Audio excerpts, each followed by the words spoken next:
Welcome to PVR news.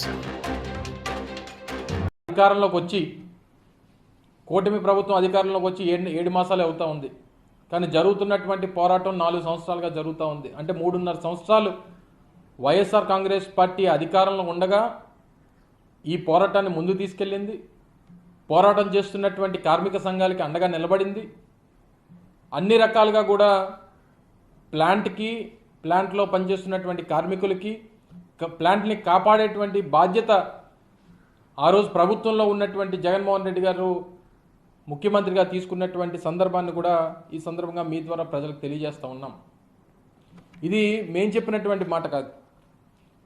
నిన్న కేంద్ర మంత్రి కుమారస్వామి గారు వారు ఇచ్చినటువంటి ప్రెస్ బ్రీఫింగ్లో 2018, 19, 2021, 22, 2021 2 సంవత్సరాలు కూడా స్టీల్ ప్లాంట్ లాభాల్లోకి వచ్చింది.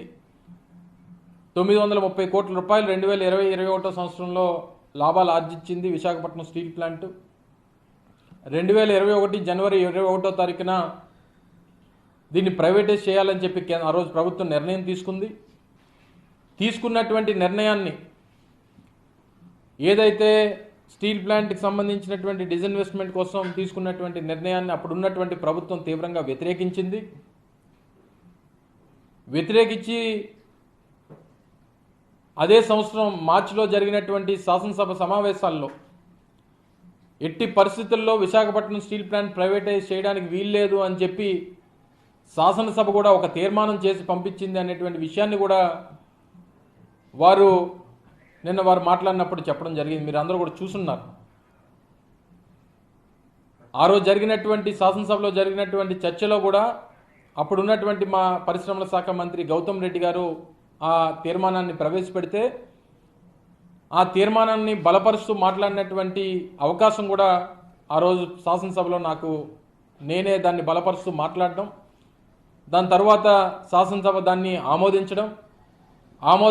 ఆమోదించినటువంటి ఆ తీర్మానాన్ని కేంద్ర ప్రభుత్వానికి పంపించి ఇది రాష్ట్ర ప్రజల తాలూకా ఉద్దేశం, రాష్ట్ర శాసనసభ రాష్ట్ర ప్రజలు 5 కోట్ల మంది ప్రజల తాలూకా ఉద్దేశం ప్రైవేటైజ్ చేయడానికి వీల్లేదు అని చెప్పి ఏదైతే చెప్పినటువంటి దాని ప్రకారం ఆ రోజు నుంచి ఆ పూర్తి స్థాయి ఒత్తిడి మాకు ఆ రోజు ప్రభుత్వం నుంచి ఉంది అనేటువంటి విషయాన్ని కూడా నిన్న కుమారస్వామి గారు వారి మాటల్లో చెప్పినటువంటి విషయాన్ని మరొకసారి గుర్తు చేస్తూ ఉన్నాం. అయితే ఇంతమంది ప్రాణత్యాగాలతో